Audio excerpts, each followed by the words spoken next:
Hello everyone, I'm Tim from Tim's PC and I build custom PCs to suit anyone's needs or budget.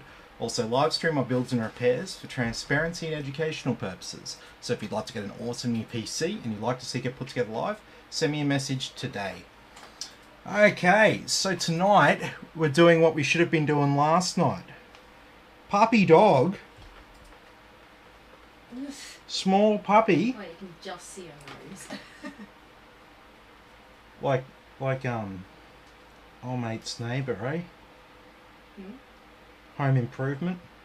Oh. No one gets that. Yeah, I get it.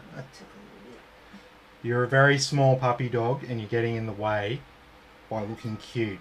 Oh, this little puppy dog just looking up at me with these sad looking eyes. You're a small puppy dog. Yeah, licking me.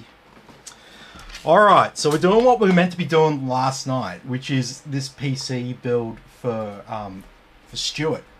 So, we've got the right motherboard now. Yay. How's that? So, Stuart actually opted for an upgraded motherboard, so how's that? It's a bit better than what we had originally, so yeah, happy days. So we've got an i5 13600KF. As discussed last night, it was a choice between the 12700F i7 or the 13600KF. So the difference is instead of 12th gen. So basically this CPU here has a similar sort of core and thread count to the i7 13700. What are you after, the revision number? Just 1.0. Yeah, 1.0. Oh no. So basically this one here is kind of like the upgrade of the previous generation's i7, and it has much better single core performance, which is good for gaming. So we've got the Z790M Aorus Elite DDR5 RAM. We've got the RTX 4070 Ti, which is from PNY. We've got a 750 watt Thermaltake ATX3 power supply. It's the same power supply I have in my personal rig. It's 80 plus gold efficient and it has a 10-year warranty. We've also got a 2TB NVMe SSD. It's also got a 5-year warranty. We've got a 32GB kit of Corsair memory. It's 6000 MHz CL36. We have a Corsair H100 cooler. So that's going to be a good addition. It's got a 5-year warranty on it. It's the revision one with the new block. And we've got a deep cool case. And this is, what case is this? This is that new one that I've only done a couple of builds in. Master? No, it's a deep cool. Deep cool. Accurate.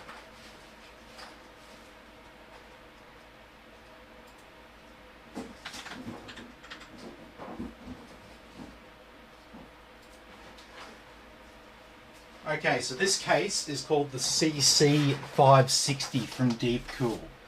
So I only used it, I had a customer request this case and I'm pretty impressed with it. I quite like it. It looks better in person than what it does in the online pictures. So you might not really be able to tell, but it actually has 4 pre-installed addressable ARGB fans. You can't really see them at the front until it's on, then you can see them. So there's room for a 240mm radiator up top, and yeah, like all in all, decent little case. It's not too different from the Deep Cool Matrax 50 and 55 and all of those similar ones, but it's just got what I think is a much nicer front plate. So yeah, happy days. So Stuart says, "Okay, take 2. Let's go." Hey Stuart, how you going? Yeah, let's actually do this, because I wasn't going to proceed with the motherboard that we had last night, because it would mean redoing the whole thing pretty much. So anyway, without further ado, let's get stuck right into it. Hey George, how you going? Good to have you with us as always. Okay, so as I said, Stuart opted to get a better motherboard, so it all worked out. Always want people to be happy with their orders. And yeah, I don't have a set range of parts here at Tim's PC. You can get anything you want through me. So yeah, if you're interested in the PC, yeah, if it exists, we can order it in for your build. Try to. Yeah, I'm not a traditional retailer who like spends $50,000 on stock for the shop, and then I need to sell that before a certain date or anything like that. I buy all my stuff as required. It allows me to offer the full manufacturer's warranty on parts, and it also allows for me to not have to worry about purchasing stock at the wrong price and then having to sell things above their market value. This model allows me to instantly respond to changes in the market. So it means that I'm agile, and what that means for you, if things change, prices at Tim's PC will change. Delays there in implementing the cheaper price, like when graphics cards dropped at the start of this year, or was it a little bit earlier? I think it was even a little bit earlier. But as soon as that happened, Tim's PC prices dropped. So, okay. Anyway, enough shameless self-promotion there. Let's get our memory installed. So, we've got dual channel memory here on this motherboard. Tim? Yeah. Emily says hi. Hey Emily, how you going? Good to have you with us. And so you got 4 slots but 2 channels. So basically the CPU can communicate with both channels at the same time. So there's an advantage to having 2 sticks of memory in your dual channel memory setup, because yeah, the CPU can talk to both of them at the same time. So there's like a latency improvement there. Okay, and then all we've got left to install is the SSD, and so we've got multiple SSD slots here on this motherboard, but I'll install this in one of the slots that's going to be covered up by the graphics card. Now the reason I'm doing that, you might go, why would you do that? So the reason why we do that is so this top slot here is accessible if Stuart wants to update the storage at some point. If he wants to add another NVMe SSD, he won't have to take the graphics card out. However, he will have another slot that's also obscured by the graphics card, so you can actually add another 2 NVMe SSDs. And I just realized I don't think I've gone through the board and the specs. So this is the Aorus Z790M Elite AX motherboard. So we've got 12 pins of CPU power. We've got nice direct touch heat sinks on the MOSFET, VRM and co-processors. So if you can have a look closely there, there's actually there's a heat pipe in between the heat sinks on the above the CPU where the co-processors and stuff is and where the MOSFET is. So here of motherboard cooling right there. And so if you plug a high-powered CPU into this and plug a high-powered graphics card into this, all this stuff around the CPU also gets really hot. So you need to be careful to make sure that you've got a motherboard that's up to the job if you're going to plug high-powered board, but spending a little bit more than the minimum is generally advised. See? Yeah. Emily says, how's the cat? He's a cat. He's around. Alright, so we got 1, 2, 3, 4, 5, just the 5 fan headers, 4 RGB ports, 2 5 volt, 2 12 volt, USB-C, USB 3, 6 SATA ports. We've got Thunderbolt connectors. We've got a clear CMOS button and a reset button at the bottom. So nice and handy to have a CMOS button there. Well, I think so anyway. We've got 2 USB 2s, front panel audio, and obviously a little fun fact, all this stuff down the bottom corner here, these little gold capacitors. Sound card that's baked into the motherboard. And then finally we got the 3 M2 slots, PCIe X16, and this one down here is an X4 slot. And fun fact about that X4 slot, it's the exact same as the M2 slots, but it's in the traditional configuration. So these M2 slots are PCIe X4, just like this, PCIe X4.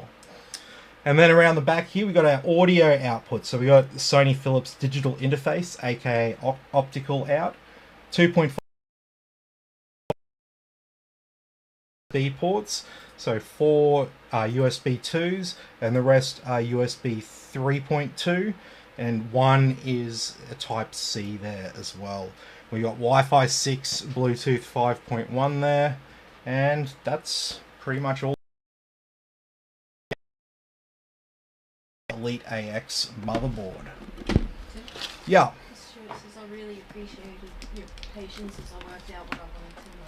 I felt like I was starting once, but you were really patient, so I don't know what little learning journey. Thanks. No, that's fine, mate. I try to make sure that my replies don't seem too short and stuff when I work with text, because some people. I talk to some people sometimes, or what I've learned over time with talking to people online.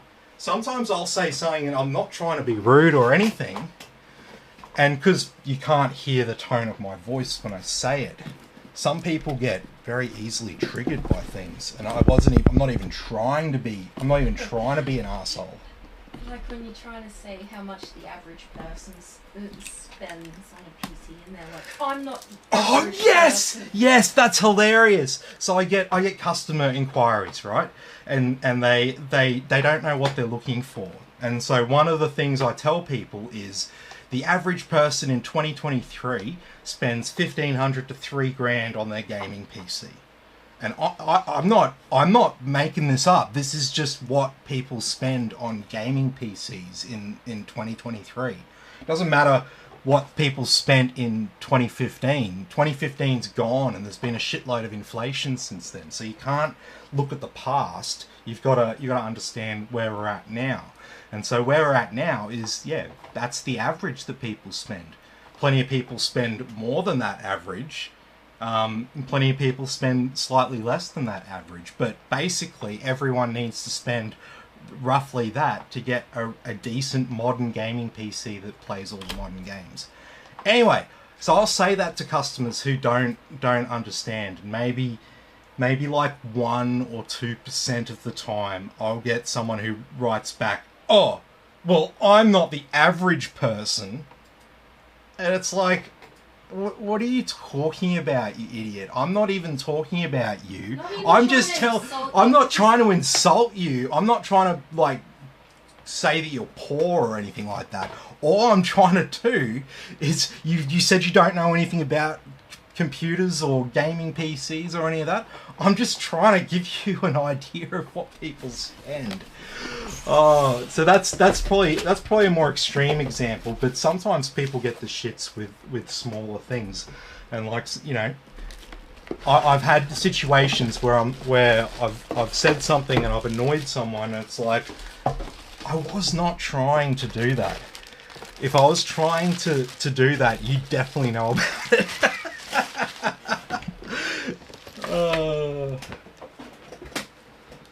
Anyway, enough of that. We've got our new Corsair H100 cooler. So this is the new revision H100. We haven't used one yet here at Tim's PC. So it has the new block on it. It's basically just the block that's like updated. Sort of ice around the RGB thing. Yeah. It'll look really nice lit up. So just be careful. You do have pre-applied thermal compound on the bottom of that.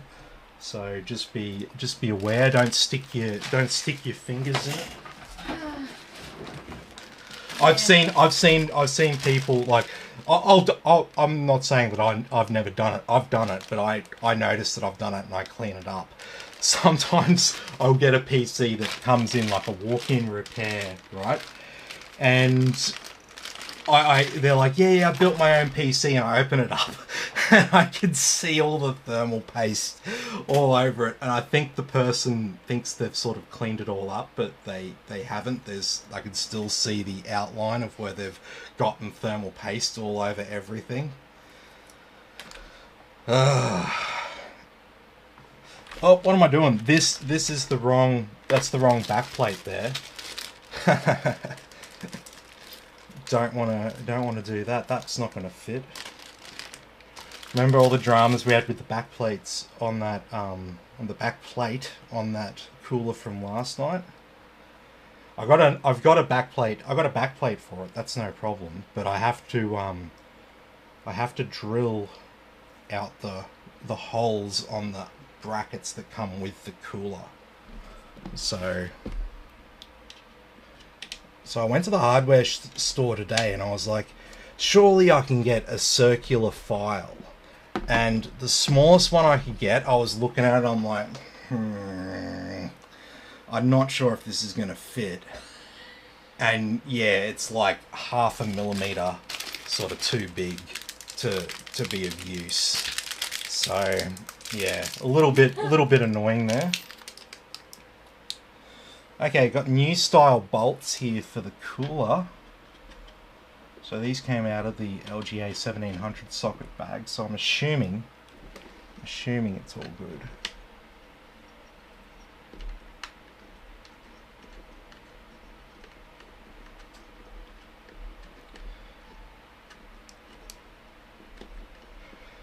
But yes, in that dude's defense who had thermal paste everywhere, he probably doesn't have. Oh, where's my isopropyl alcohol? It's out there. Yeah, he probably doesn't have a nice big bottle of isopropyl alcohol handy to just clean it all off.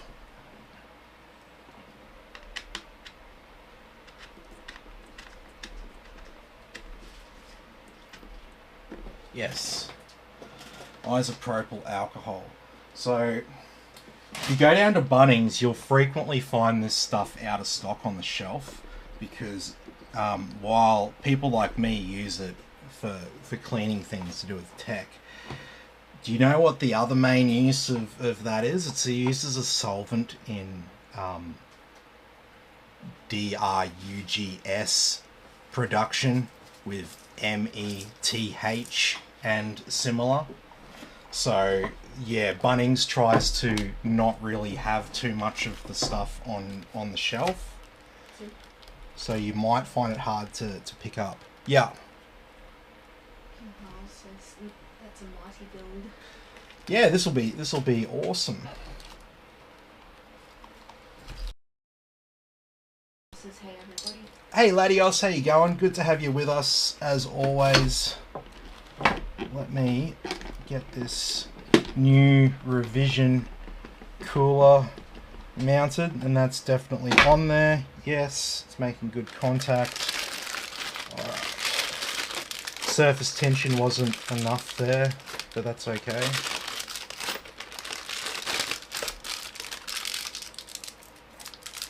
Well, one thing I'll say about the cooler here, I believe, from what I've experienced so far, this looks like an easier installation. Easier except when you drop freaking nut.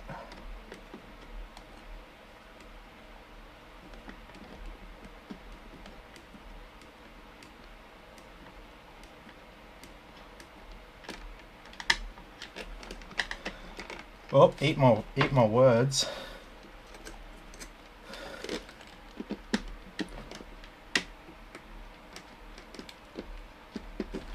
So I was screwing in one of the bolts, and I accidentally got the thread wonky, and then I unscrewed the bolt below that was screwed into the back plate. So that could have been bad if I sort of got it jammed in there. And people do that quite a lot, actually.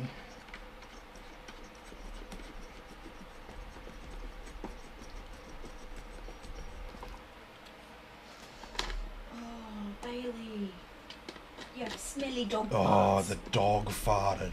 Oh no. It's not as bad as it usually is because she hasn't really eaten too much in the last couple of days. Yeah, we've got a dog that's inside because she's... So we got the i5 13600KF. So I've got the CPU in my PC. It's an absolute weapon of a CPU. It's a 14 core 20 thread CPU. So it's the same price as the i7 12700F. So anyone who you can have either one for the same price. So either way you're getting a really good CPU.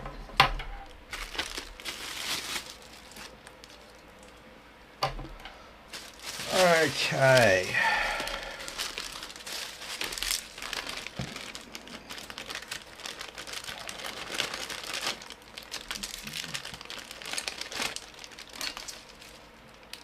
Oh, okay.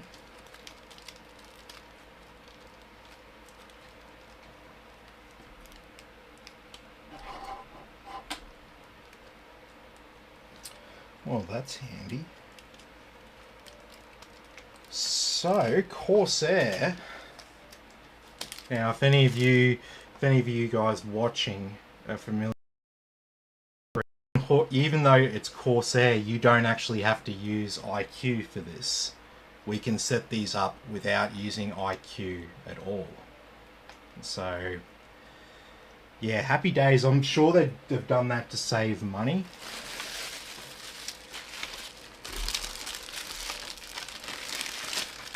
And yeah, honestly, I think we'll probably use that because, well, yeah, I mean, Stuart, if you'd prefer to use the IQ app to control your lighting as opposed to the software on your motherboard, well, the thing is, you'll need the software on the motherboard to control. If I just hook it all up to the one, and then you don't have to fuck around with two separate programs to control all your lighting.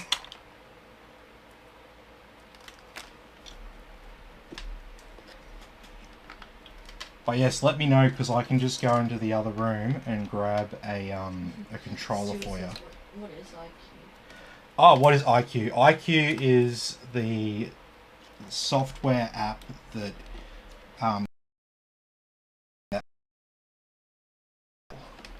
Tim will show you once it's installed. yeah, well, we might not even use it. Really? Oh. Yeah, because did you not see what I showed everyone just before?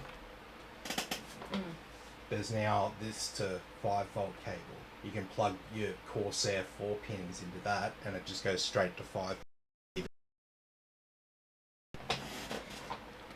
She wasn't listening.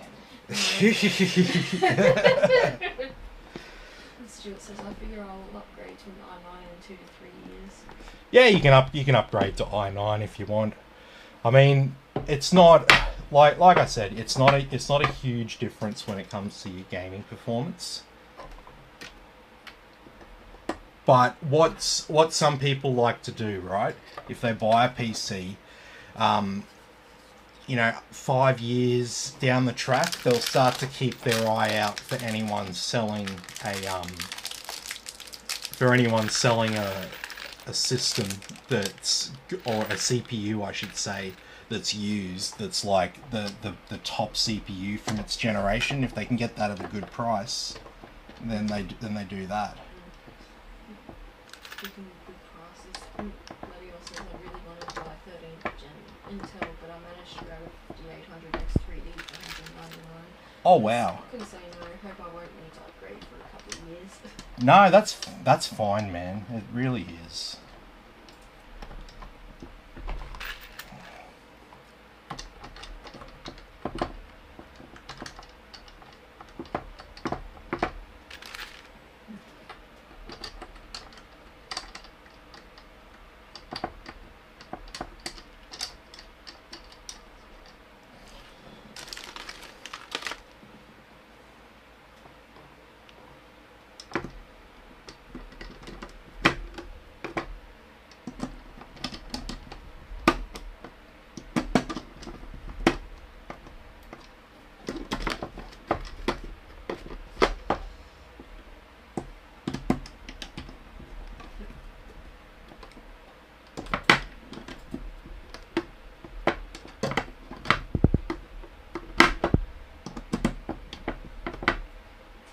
Yeah. Oh, yes, yes. I do like those fans. But I don't think they're as popular as what they hoped. Mm. But I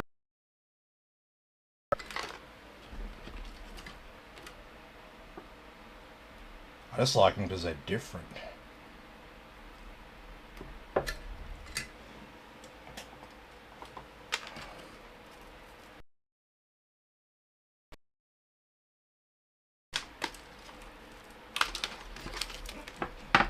Okay.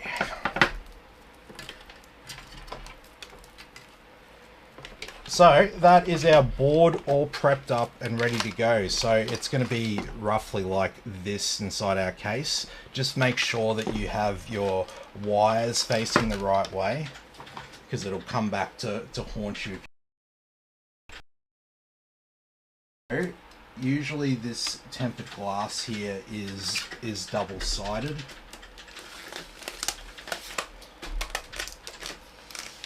And I see people sometimes leaving this on. Look, I'm just going to be straight with you. It's the parts are designed to be air cooled, and look, no one is going to pay you more money 5-7 years down the track when it comes time to sell your PC just because the case has a panel of glass that says sticky on it. No, like, used PC buyer cares about that. I know that's sometimes the rationale people have in their heads, but I hate to break it to you. That's just not what that customer's looking for, unfortunately. If it was, I'd give everyone the advice to leave all the sticky over everything, but there's literally no point in doing that. People understand that you can just not remove the sticky and it doesn't change how much the product's being used. Yeah. Stuart says my son's a race car driver and he's very impressed with my intercooler. Yes, well, I mean, this takes a step out of the automotive scene anyway. Liquid cooled for bloody hell, how long have they all, like, I don't know, they go back as far as I know. Cars, they've all had radiators that you put radiator coolant in, like,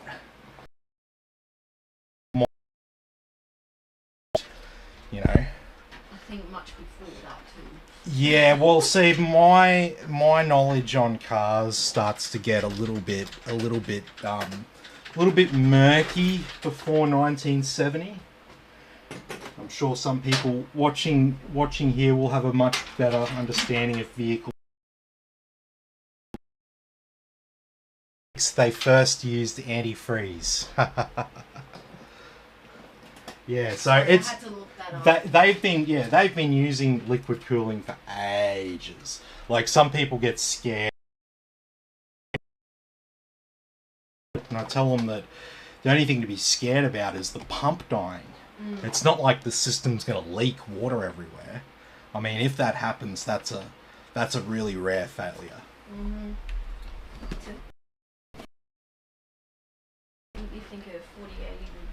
being paired with a 5700G. How much bottleneck would there be with a 4080 and a 5700G? A little bit, but still, we're still talking single-digit percentage here. And if that's gonna mean the difference between you having to buy a new CPU, motherboard, and RAM, I would say that single-digit percentage off your 4080's performance might not even be worth spending the money on that just yet. Maybe you can just go, oh yeah, it's only going to be a single-digit percentage less performance for my 40. And maybe you could just work out, maybe it's time to start putting $30 a week or something like that, or $50 a week, or whatever's comfortable for you.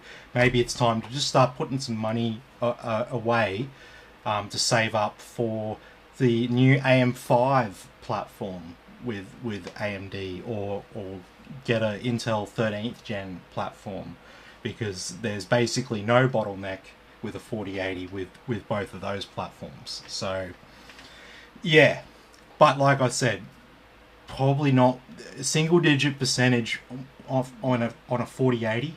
4080 runs everything awesome.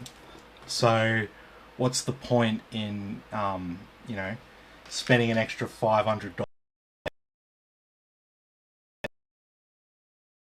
when it runs everything at hundreds of frames a second anyway? So yeah.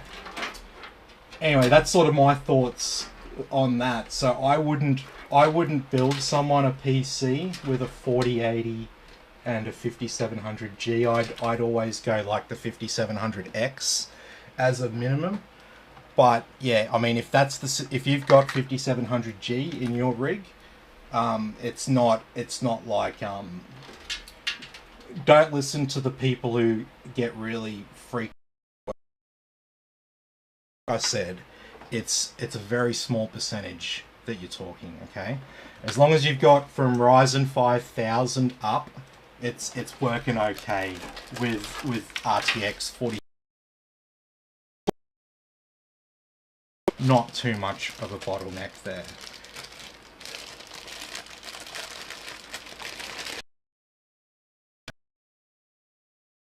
So what do we get in here? We get an addressable cable. We get a 4-device.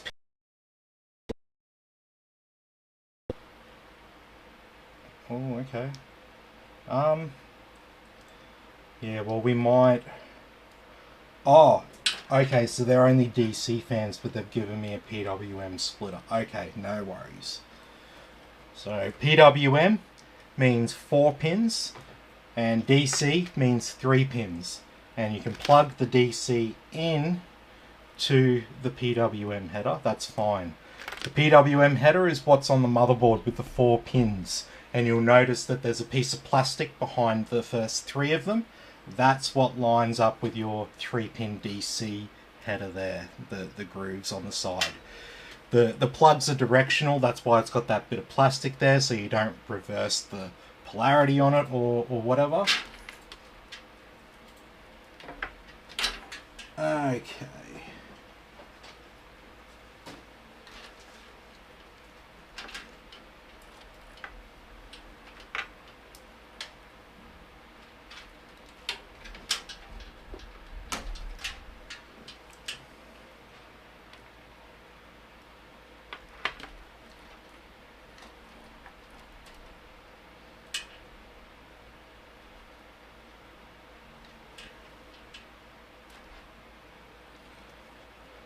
Okay, so we need to remove that, and we need to replace with this one.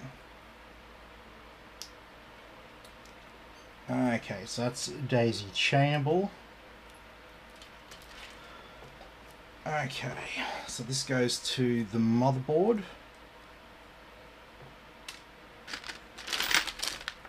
And then we can hook our Corsair fans into that. Excellent. Alright, so now we've got to sort of sort out some of this mess, because this can be a little bit confronting for people when they build a PC for the first time, for example. So I did have to play around with this one.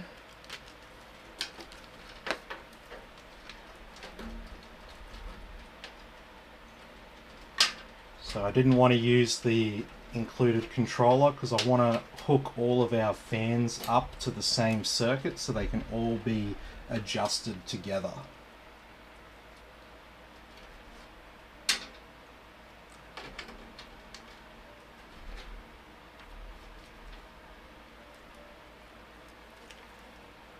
Alright, so now that I've connected that addressable cable, I'm just bunching up all of these other RGB cables.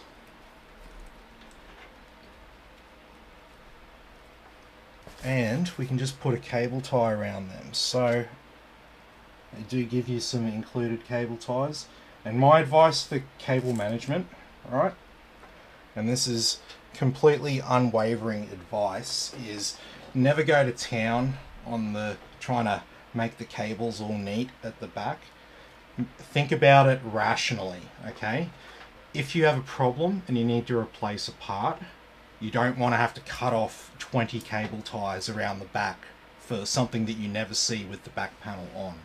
What you want to do is group similar things together. So in this case, we've got all of the RGB cables from our fans there. They're all sort of tied together and they can sort of get tucked away up there. And that's easy. If any of those fans die, we've just got this one cable tie to cut out. So that makes life a lot easier. And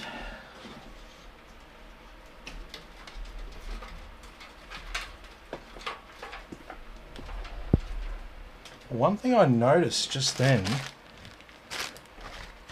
is I'm going to actually remove this cable tie because I'll show you.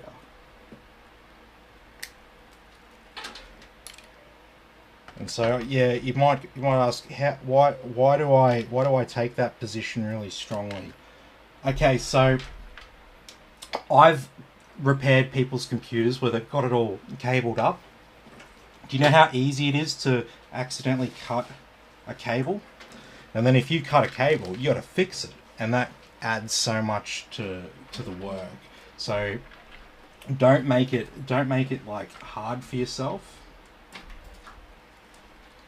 All right, so all of this, I'm actually going to unplug this completely because none of this stuff is kind of connected up the way that I want it. So let me just put this power supply out of the way. So can you see that? You see the front fans there? Yeah. So all these cables, they're all going out the same hole here. And so then there's this big run of thin cables at the top there. But what we're going to do, so that top fan can come out that hole, that's no problem. And this middle fan can come out the middle hole there. And this bottom fan can go down the bottom here. And as such, we've actually increased the cable length of all our fans by doing that. So we could potentially hook these fans up directly to the motherboard so we can individually control each fan. So that'll make it a bit easier. Okay. So, yeah. How would people code these days if RGB hadn't been invented? Wonder who was the first person who thought RGB would be popular. Oh, I'm pretty sure they would have had a good idea.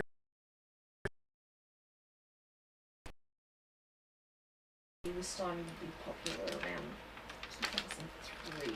That's the first time I think 2003, 2005, somewhere around there. My cousin had blue fans in his computer. I was like, huh, that's pretty cool.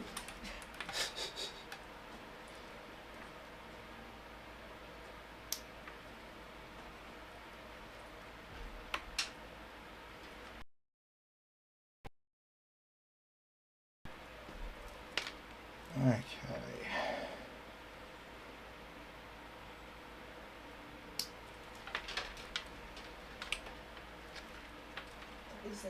That was when you had like the plastic window.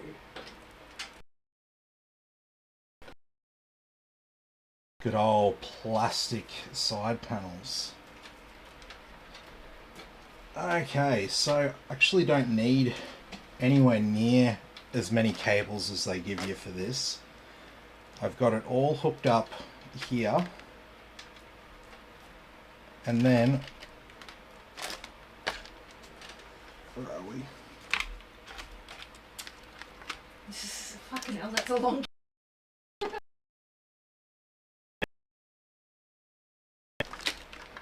And so, how much room do I really need?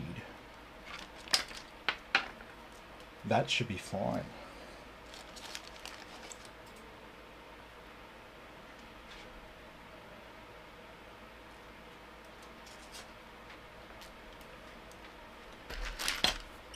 Alright, so little 5-minute excursion there from the original plan, but it means a few less cables to make you have an anxiety attack over in the event that you have to fix it up.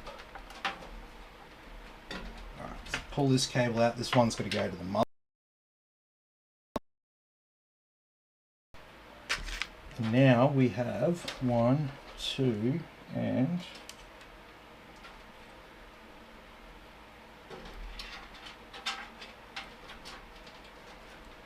got 1, 2, and 3 here. So let's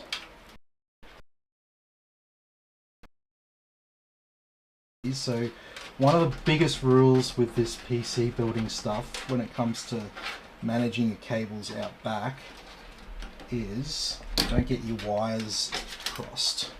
You might have heard that expression before. It's more than just an expression, put it that way.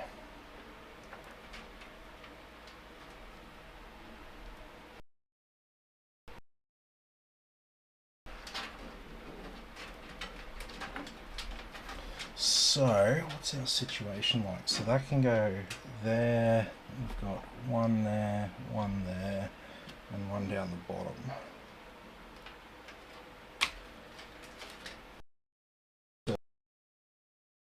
Time back so we get maximum reach. Okay, well, that's all looking pretty organized out back there. So, might look a bit messy, but all these loose and sitting around. Okay, power supply time. So we got a Thermaltake GF3 750 watt power supply. And that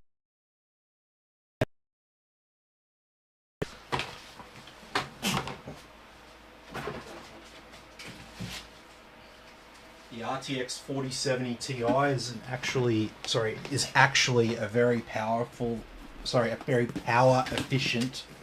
Spit it out.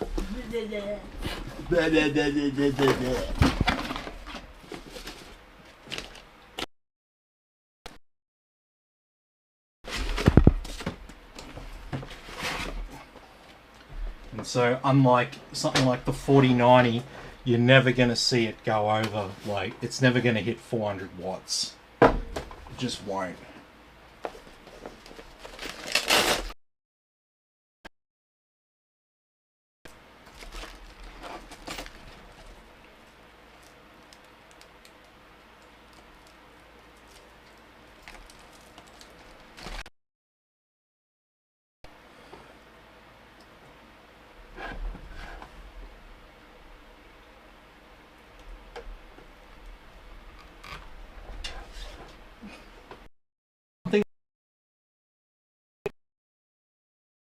These 12-pin cables is that they're not single direction, they're omnidirectional, so you can plug either end into the power supply.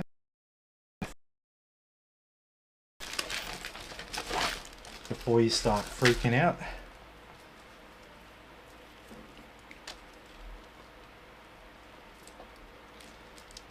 if for whatever reason it's meant to be directional, then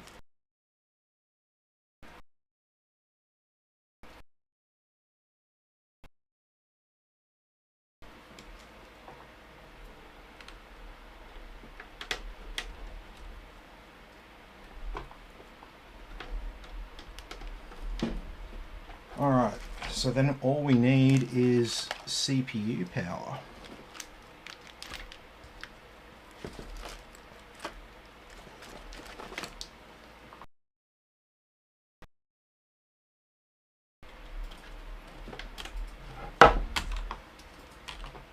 Sweet as.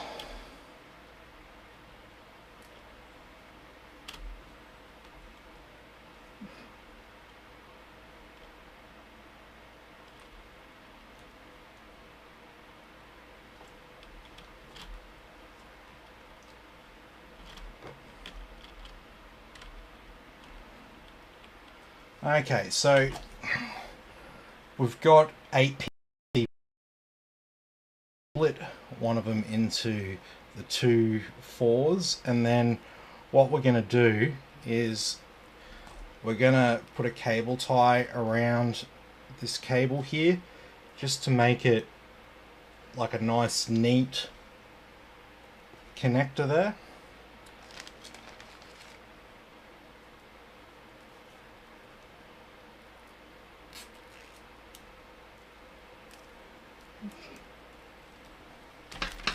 So yeah, just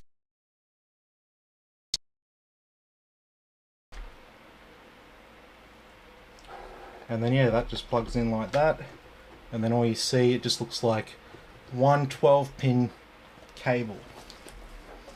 And the dog farted again. Lovely stuff.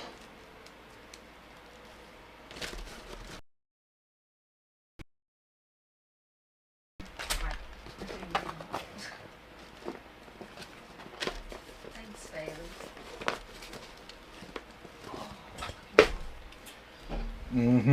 I know.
So like I say to people when it comes to screwing in PC parts, now you don't have to get the torque wrench out, but as a general rule you want to make a nice even amount of pressure, and you don't want to over tighten it. So some people don't realize that you can actually bend the thread of the screw itself from over tightening it.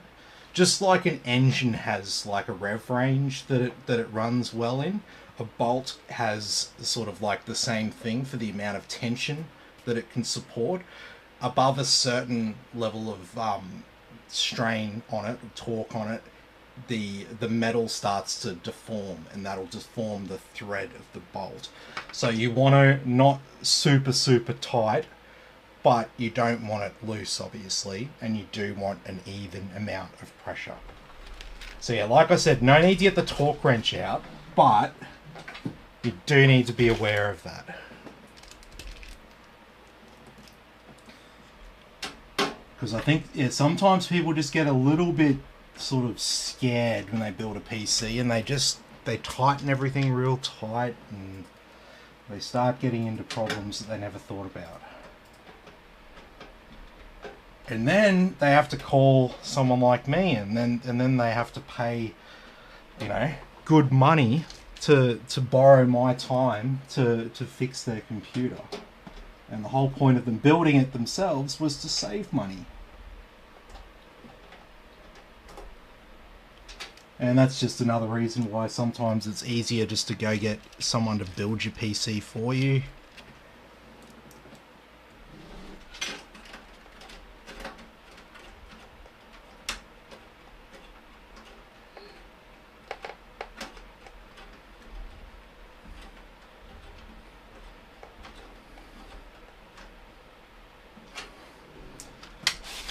Okay. So we've got our screws in there ready for a micro ATX board.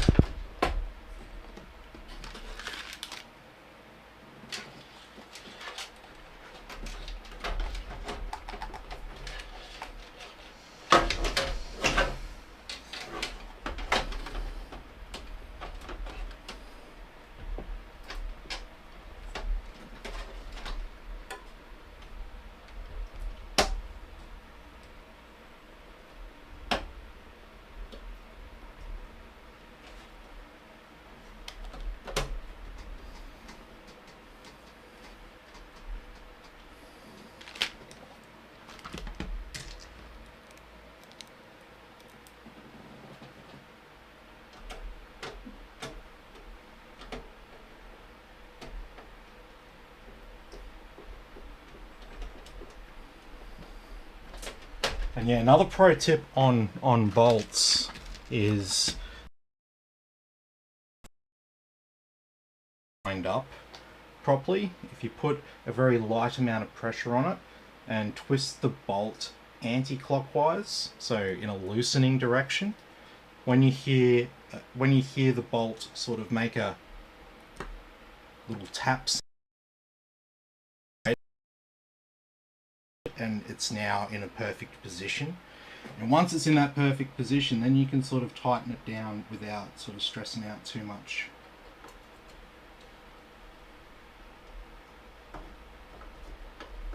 Because it's very annoying if you screw the screw too tight, like on an odd angle into the offset, then it gets stuck in the offset and you try to unscrew that screw and it unscrews the offset from the case, and then you end up with a screw and an offset stuck to your motherboard.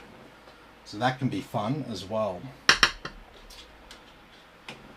Okay, so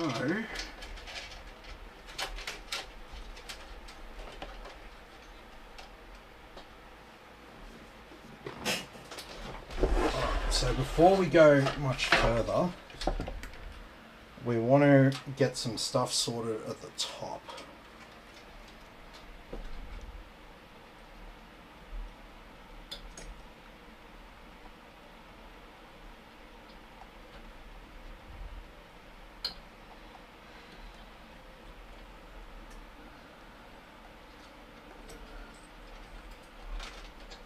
I feel old.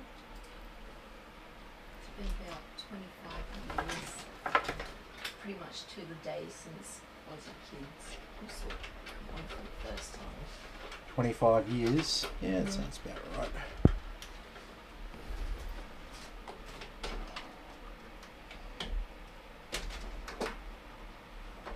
Does this picture bring back some memories for you? Fucking oath.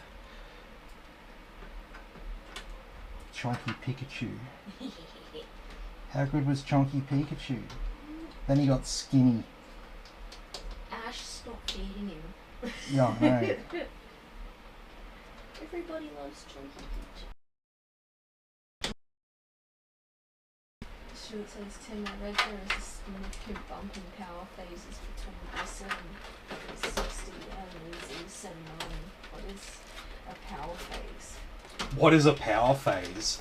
So it's got to do with the stuff around the edge of the CPU here, so the chokes and capacitors and stuff like that.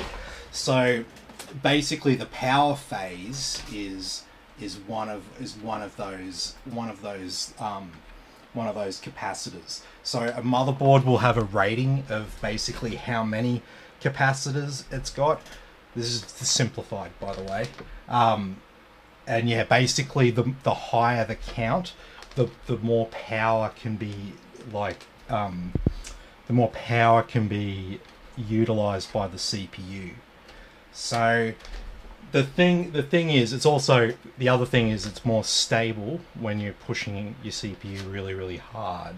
So that's what you're paying for. So when they talk about that, really, for an ordinary person, not going to make much of a difference. It makes a difference if you're overclocking it or wanting to like push everything to the extreme. That's where this starts to come into play. Yeah, you'll notice if you have a look at all the more expensive boards that are like from about $700 up, you'll find stuff about the power phases mentioned fairly prominently.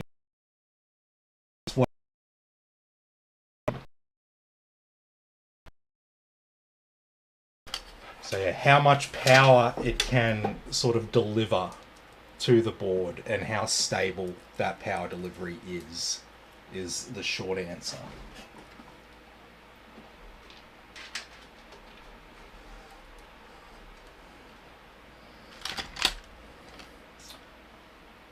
Okay, so we've got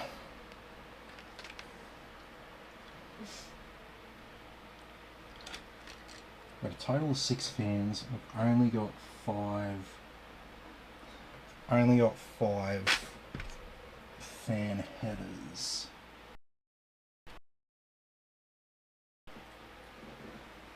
So if I use this one splitter for the 3 front DC fans, that should be fine.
What's up? Oh, yeah, I know what you're looking at.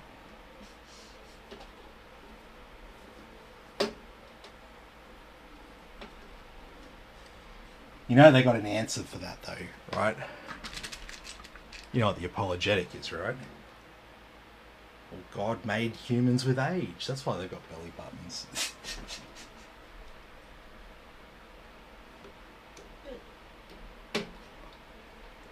That's the apologetic. I didn't make it.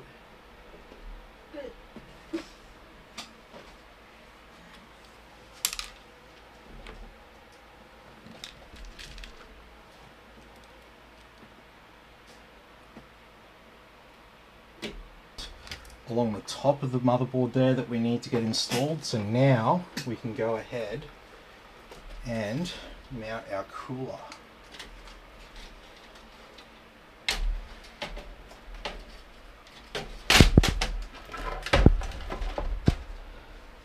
So always easier to lie it down, just like this. And pushing it sort of as far to the back as you can.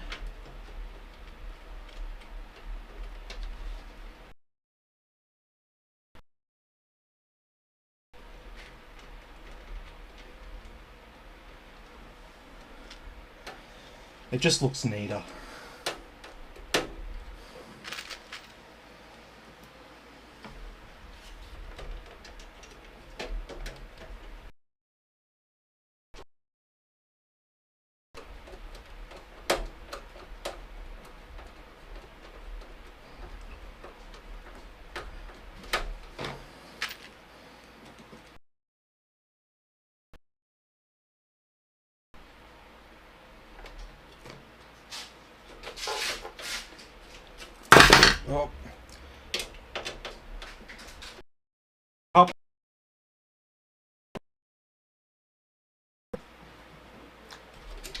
covered by the case, don't freak out too much. As long as you've got most of the bolts in, it's going to be fine.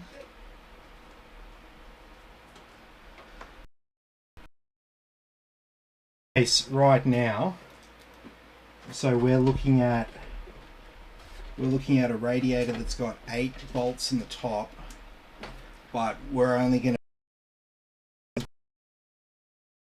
That's completely fine, don't freak out too much about that.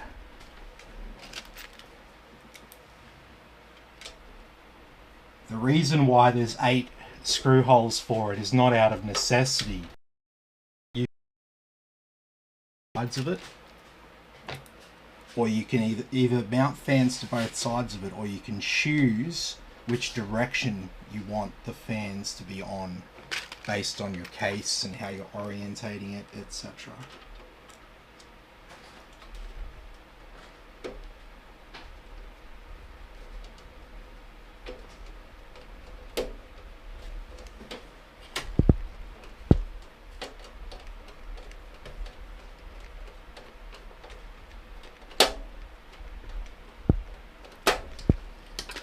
Okay, so we've got our 6 bolts.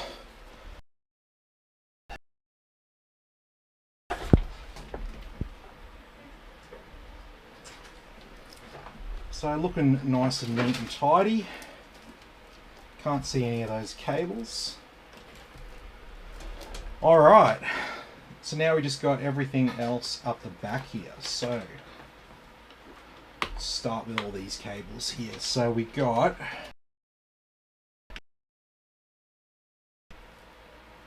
our front panel audio.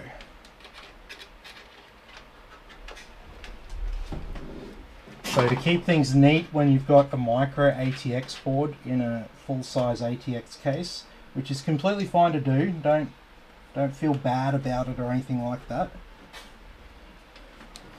But ideally, you don't want to see any cables here below your graphics card. Once you plug your graphics card in, you don't want to see all these like cables coming up from the bottom. These holes in the bottom are sort of for when you have a full-size ATX board. These holes here are kind of for like to make it a bit easier, but you can just leave all them completely blank, because you can just route a few of these cables behind the motherboard there. So they're all insulated cables, so you don't have to worry too much about it. If you get the angle just right on them, you'll be able to slide it all the way through without it getting caught on anything. If it does get caught on something, just carefully take the cable out and then try again and get a clean route down. And then that way, it'll make your life a lot easier.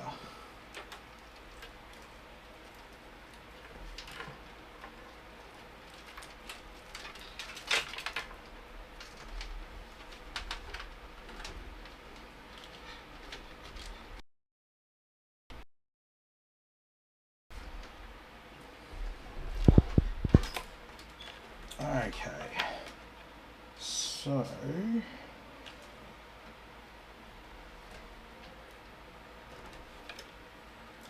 alright, so these 3 fans are getting plugged into this splitter here. So this is a PWM splitter, and these are DC fans, but that's completely fine.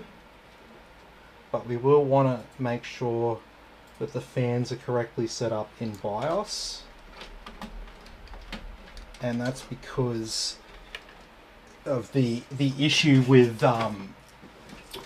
the actual cable that's plugged into the motherboard is a 4-pin, and it has all 4 of the pins in place. So the motherboard's going to detect the fans as PWM, and so that means the speeds and stuff aren't going to work properly for the DC fans. So we want to definitely set them up so it's all good, if you know what I mean.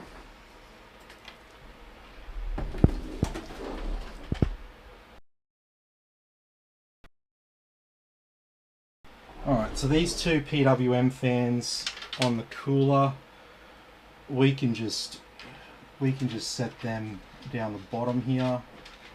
So there's 2 fan headers along the bottom of the board. There's plenty of room for the cables to go down.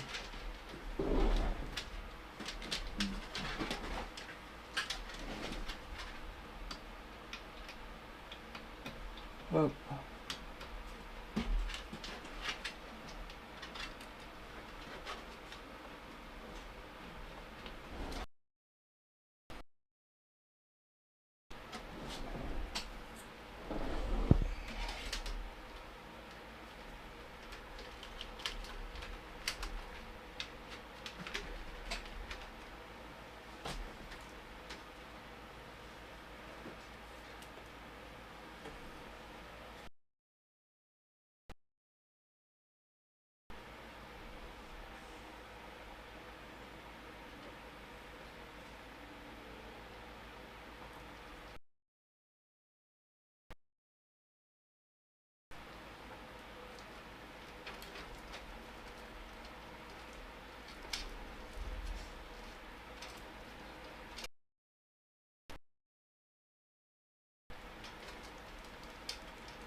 Seriously? What? Oh, here it is.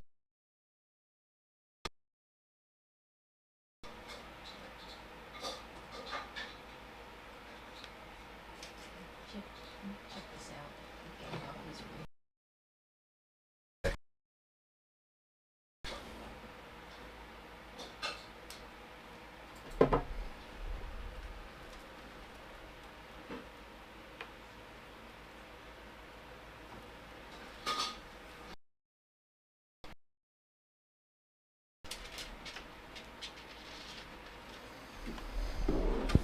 No messing around with our front panel connectors here. We've just got the HD LED and the power switch.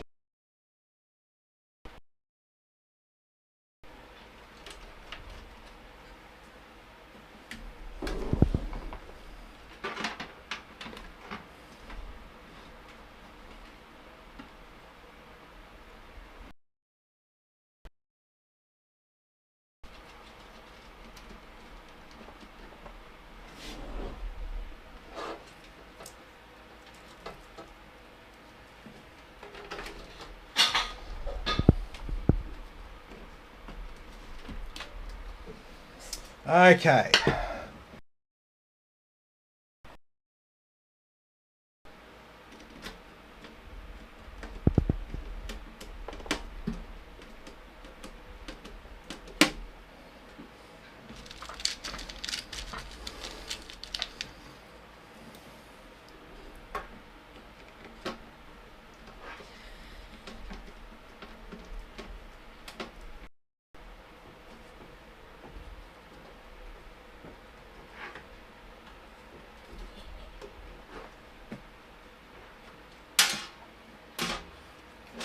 Wrong thread pitch. I should really have these 2 sorts of bolts not next to each other in the screw tray.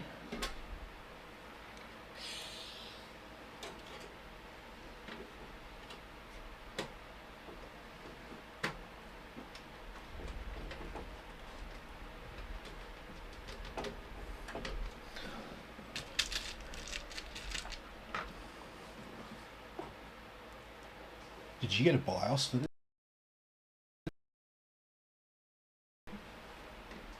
Is it in?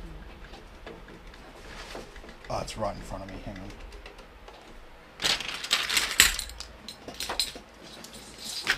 on. Okay.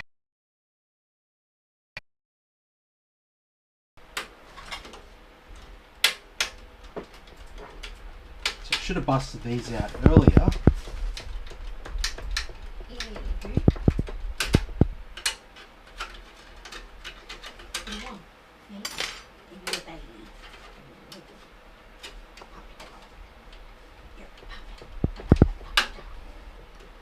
Very high cup Yeah, the dog has a freaking fentanyl patch. You know that the new heroin that's like destroying America?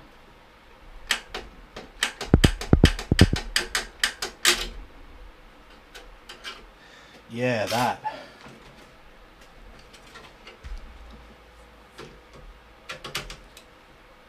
But she did have an invasive surgery. Oh yeah, I know. I'm just saying that what she's been given is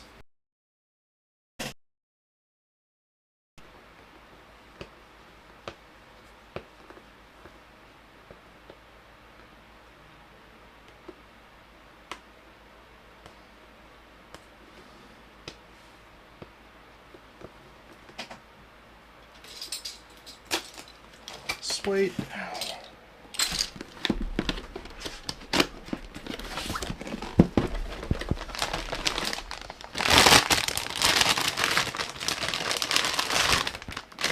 Okay. Did you see the 14700K release? It's 14th gen is just about to drop. Yes. There's already on sale in Indonesia. Oh yeah, yeah. They're being naughty. Mm-hmm.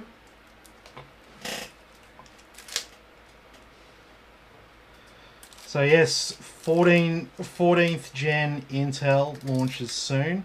So it's pretty much a revision of the current gen Intel. So we're going to see some bigger numbers there, but it's still going to use the LGA 1700 socket, unless I'm mistaken. Oh, poor thing.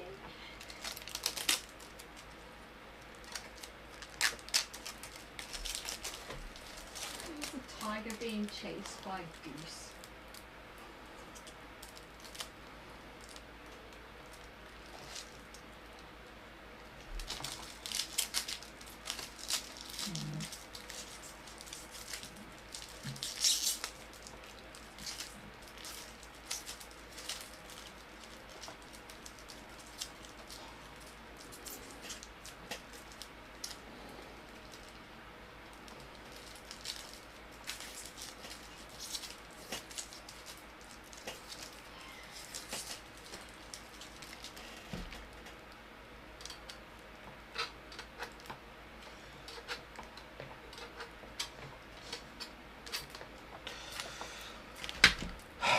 Bloody sticky.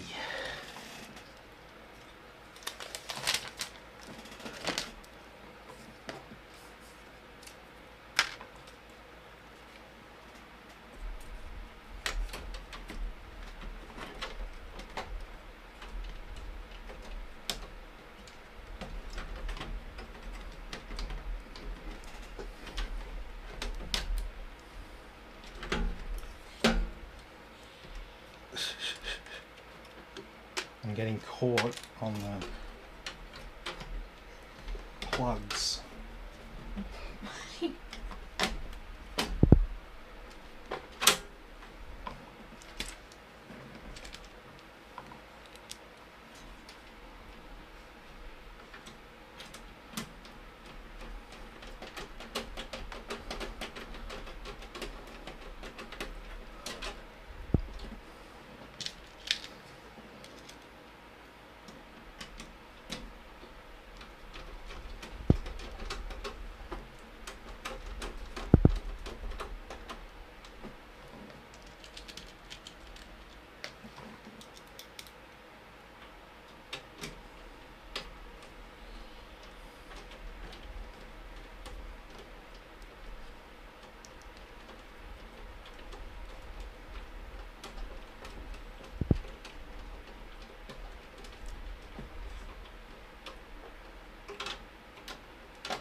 Oh.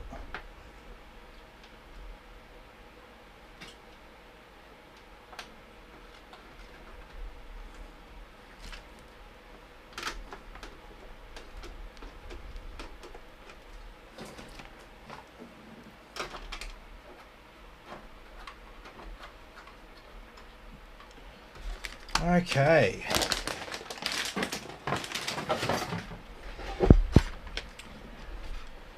So what do we think?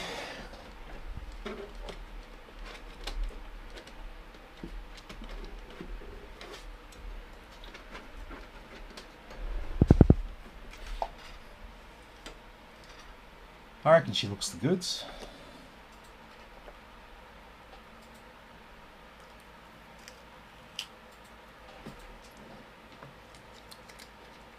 Check how cold it is in Minnesota.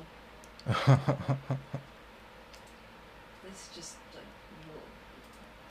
Pasta froze. Yeah, yeah.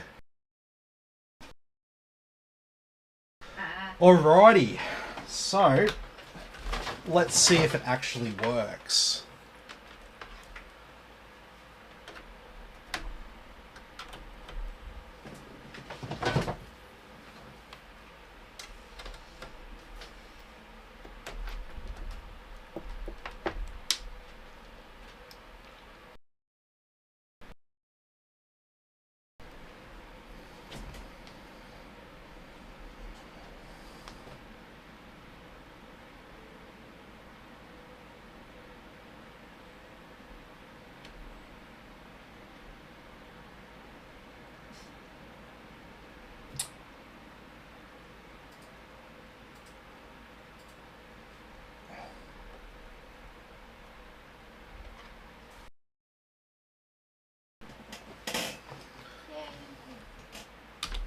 Awesome. Gotta love a post.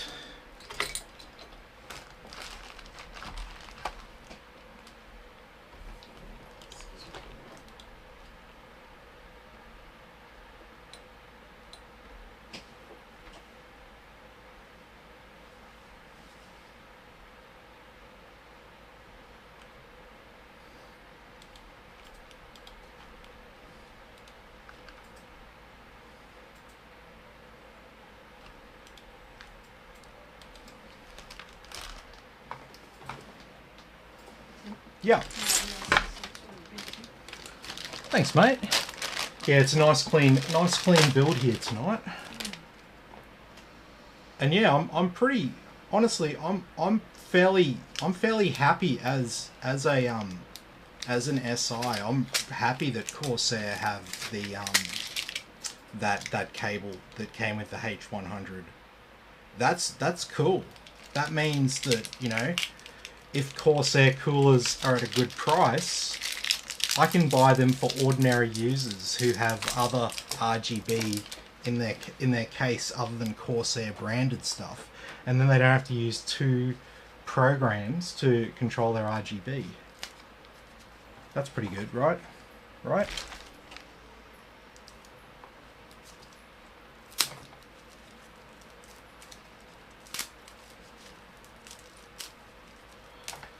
Ugh, hate it when they do tape up around that.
Yeah. And Stuart says it's awesome. Thanks, man. No, you'll definitely enjoy this. 4070 Ti is awesome. Stuart says I bought Prism Plus 34-inch. Oh. Monitor to go with this. Oh. It's a significant upgrade when you plug your new monitor into your old PC and it fritzes out when the graphics start crashing. Yeah, your monitor's just too advanced.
Okay.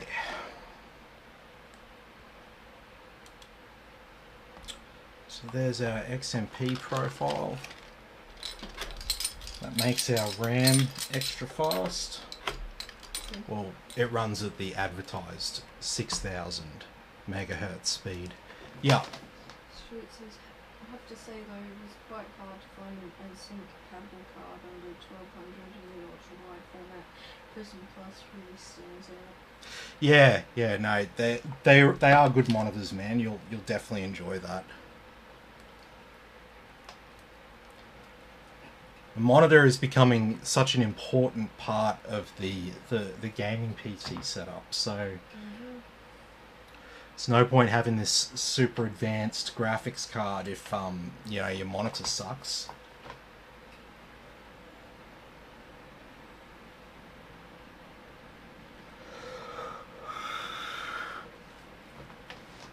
Oh.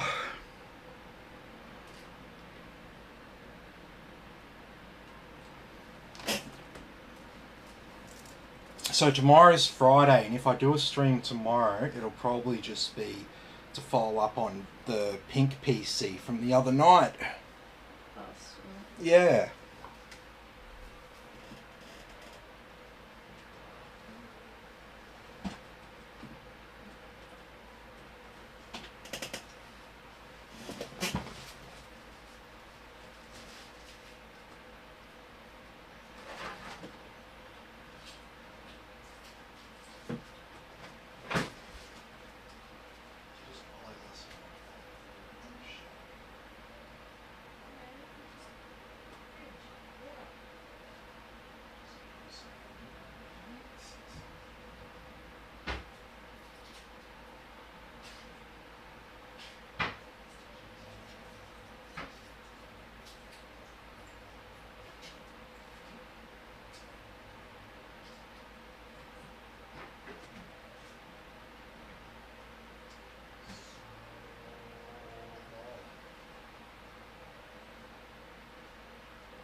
Yeah.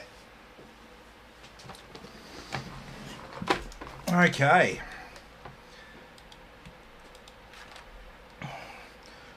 So Windows 10 allows me to do an offline installation. I'm not sure if they've fixed that for Windows 11 yet. But yes, Windows 11 is just a free upgrade from Windows 10. It's basically the same operating system under the hood, just a few little differences. So if you have a licensed version of Windows 10 and compatible hardware, Windows will just prompt you and be like, hey, do you want to move over to Windows 11? It's a free upgrade from Windows 10. And it's just like a Windows update that you do. You click, oh yep, download and install, and it will just do it for you.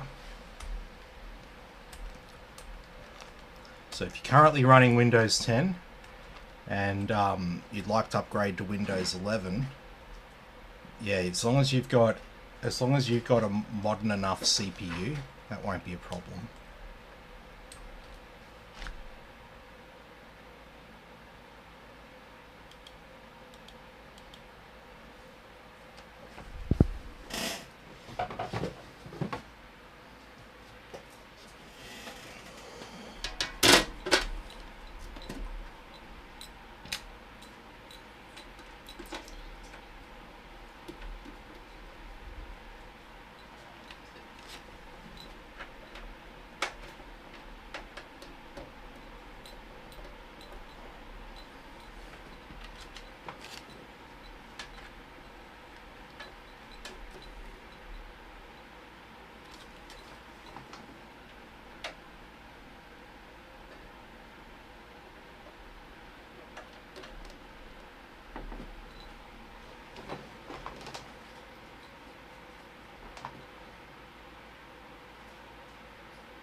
Okay,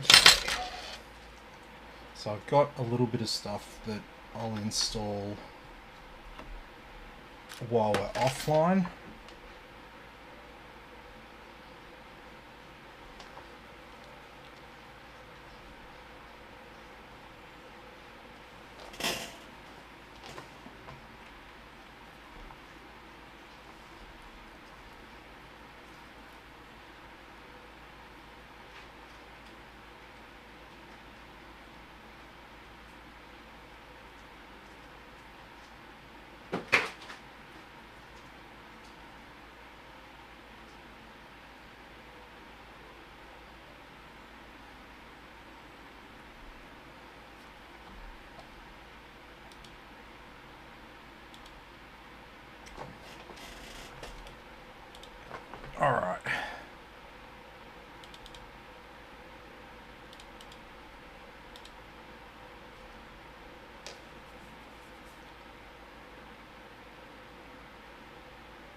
Alright.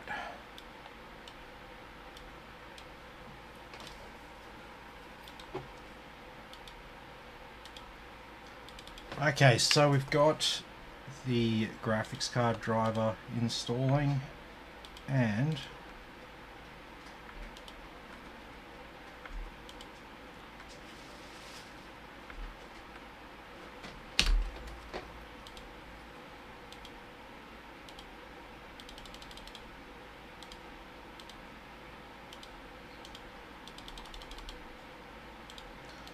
alright, so all these apps here are just diagnostic apps.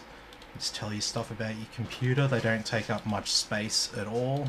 That's why they install really, really quickly. You don't need them until you need them. So if something goes wrong with your computer, I might direct you to one of these applications. For example, Hardware Monitor. This app allows you to view the voltages, temperatures, velocities of all of your components. So if something's overheating, I'm probably going to get you to open up this app and use your computer like normal for a couple of hours, and then show me how hot everything has got. Same with Crystal Disk Info here. It'll tell you how much life is left of your SSD, and how much it's been read, written to, powered on, etc., etc. So it's good to have. And yeah, all of these apps are free to download, so you don't need anything special to get them. Just download them from the website.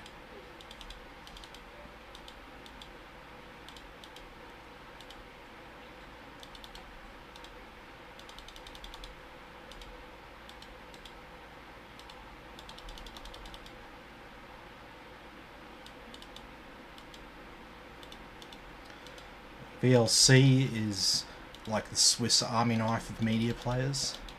If it doesn't play it, it's not a real video file.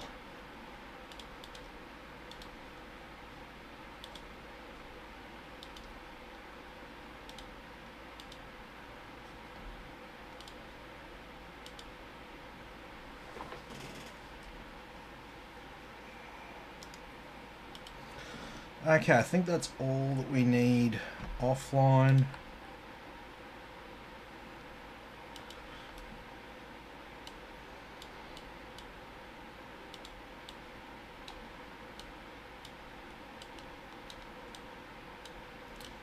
And so I always put down a few custom icons there just to keep everything sort of nice and neat and tidy.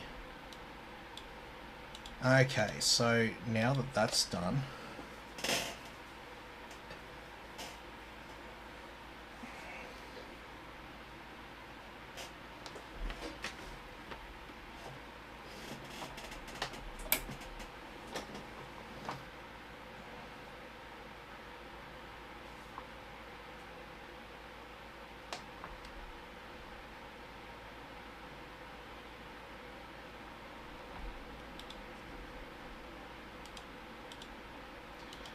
okay.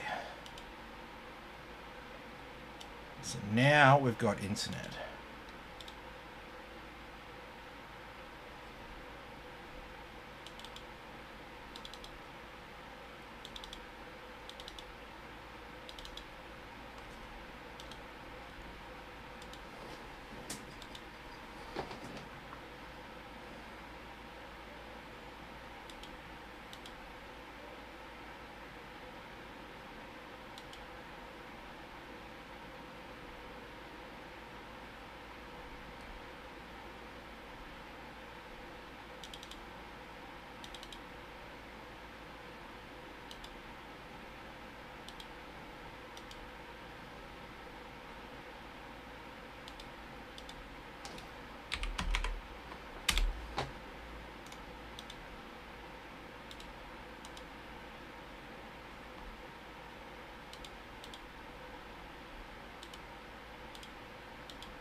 Alright, I always install Office 365 here as well. So you might have your own like version of Office to install, etc., and you can just remove 365. But 365 is it's like, I think it's like $8.99 a month as a subscription, and you get full access to all Office Suite apps. And yeah, it's a tax deductible expense. So and for most people have like an email address or a an account for work that allows them to log in to Microsoft 365. So potentially, if you have access to a computer for work, you might be able to sign into 365 with your work credentials and get access to it at home. And so as long as you're not doing anything nefarious, your employer's probably not going to have any problems with you accessing Office on your home computer with your work account. So forgive me if you work with an employer that would care about that, but most employers aren't going to care about that. If your work email gives you access to the app, it doesn't matter what device you're on. They're happy for you to have access to that.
Alright, so we can set up MSI Afterburner here while we wait for the rest of the stuff to download. So the RTX 4070 Ti.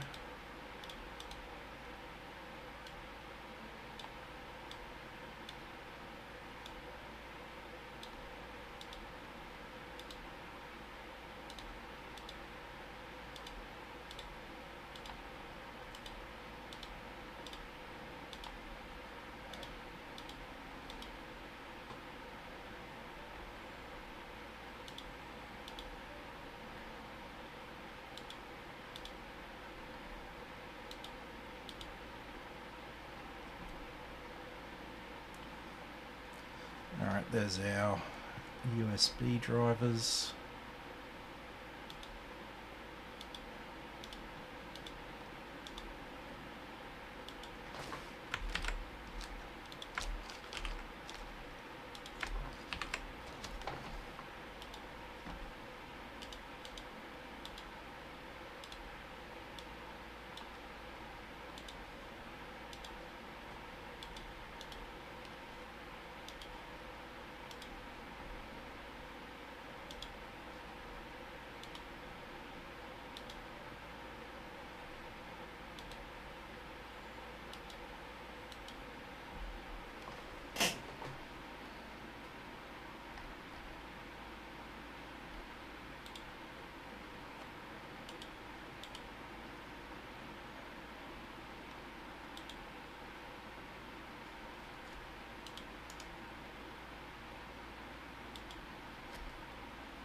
Alright, so there we go. We've got our 14 core 20 thread CPU.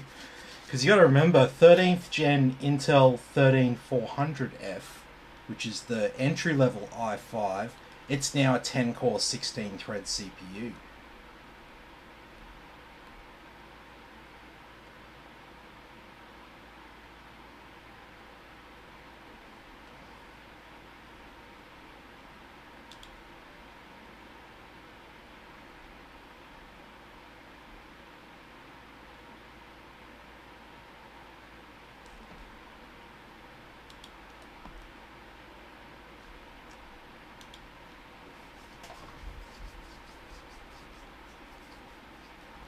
Alright, so I need this app here called Cinebench for the stress test.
Okay, so how far through the install are we?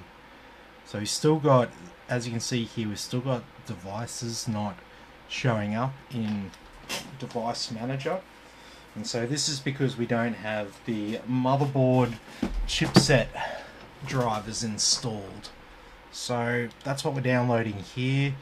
We're downloading Gigabyte Control Center. So this is the app that you'll use to control the lighting and just keep everything else up to date.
Okay, so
alrighty. I'm going to have a short break while this installs. You watch it install and you can watch these devices here disappear.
Okay, so as you can see, all those asterisks now are done. Now that we've got our chipset driver, Intel Management Engine software.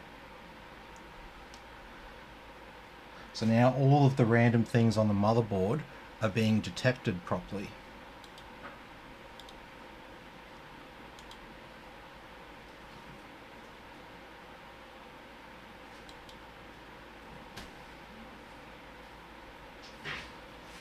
Okay, so that's nearly done.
Alright, well, while we wait for that to finish,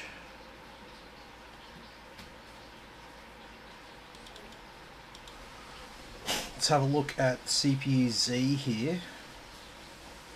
So this gives us all of the info on our CPU, motherboard, memory speeds, graphics card, and we can bench test.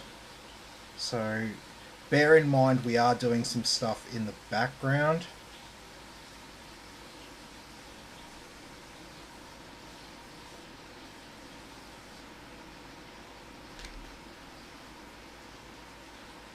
So yes, we'll probably be a little bit below where we would be if we weren't doing anything in the background. So we can click submit and compare.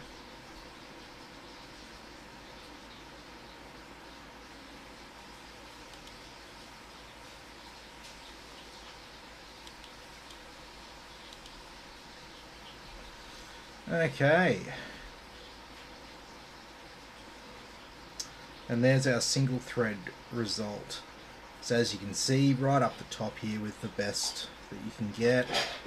And when it comes to multi-thread, it is the class leader there when it comes to 20 thread CPUs.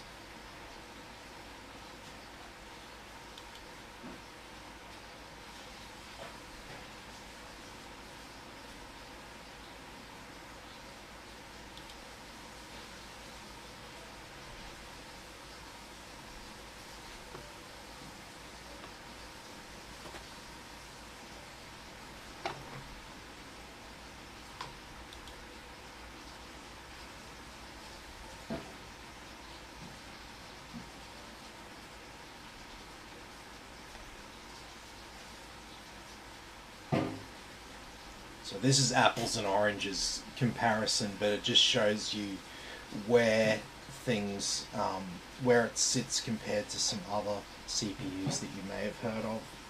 But remember, all these CPUs we're comparing it to are like 16 core, 32 thread CPUs.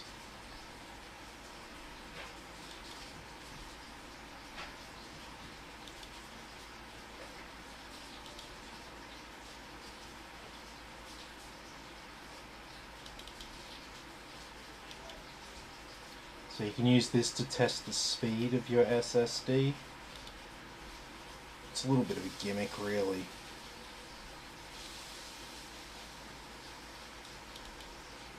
But why don't we run Heaven here on high, no anti-aliasing.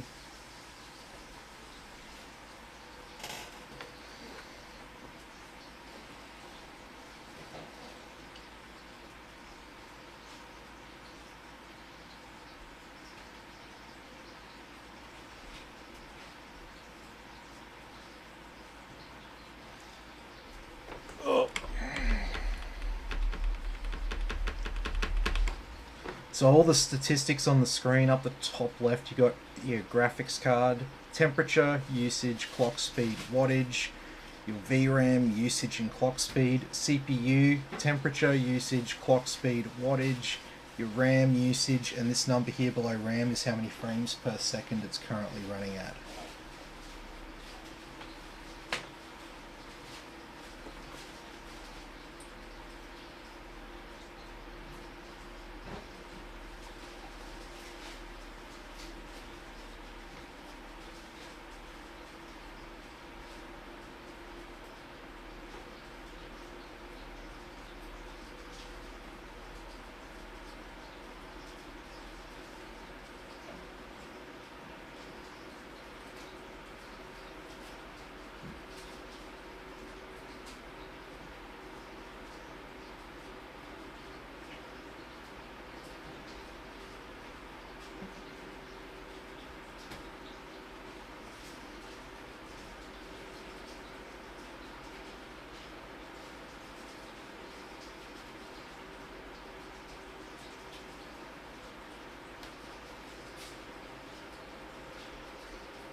Okay, so that was heaven there on high with no anti-aliasing. Don't mind me talking to my mobile game.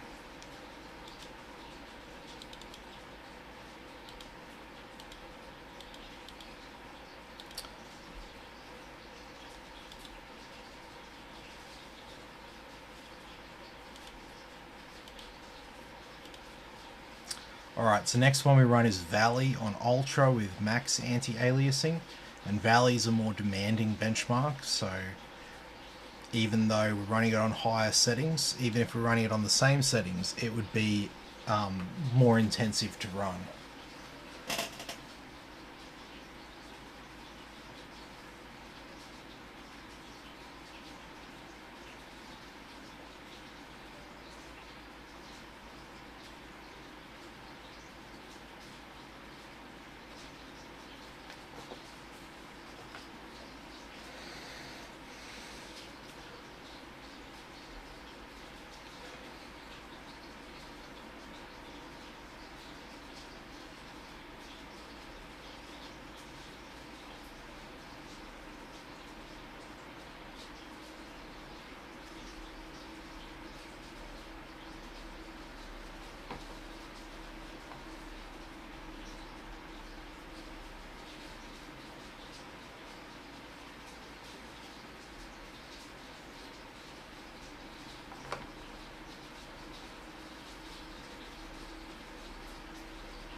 Alrighty, so that was Valley there on Ultra with max anti-aliasing.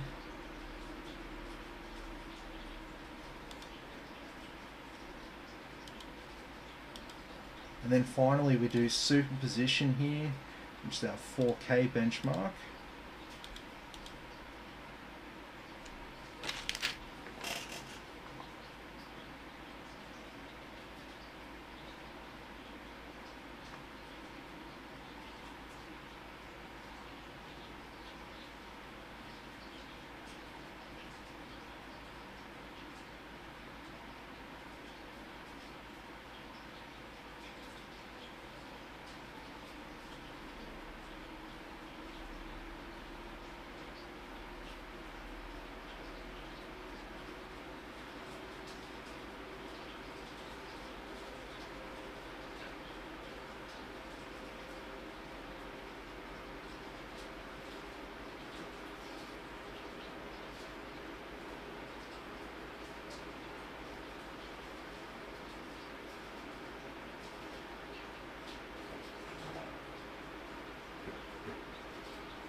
Alrighty.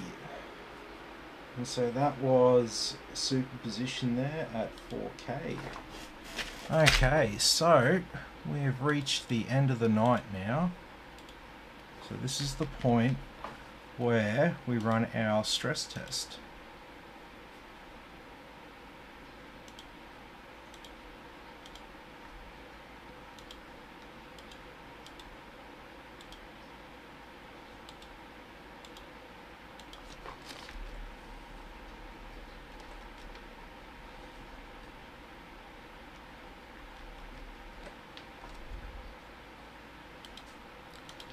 Okay.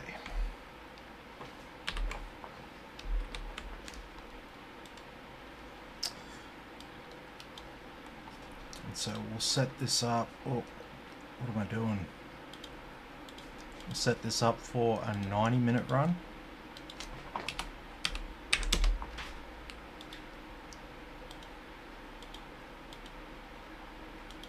Okay, and so we log our temperatures here in hardware monitor for our CPU and our graphics card. So yeah, it gets pretty boring from this point. We just let it run.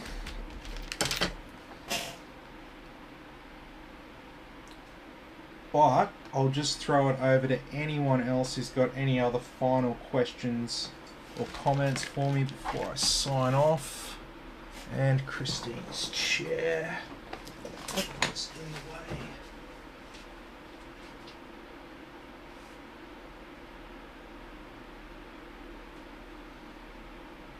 So Stuart asked if the motherboard comes with antennas. Yes, I've already plugged it in for you. It's just this little thing there, so you don't have to buy them separately.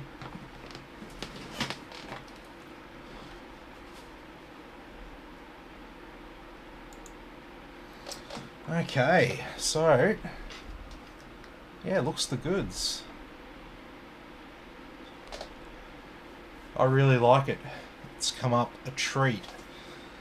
So yeah, thanks everyone for watching. Be sure to like and subscribe to the channel, and I'll catch you all in the next video.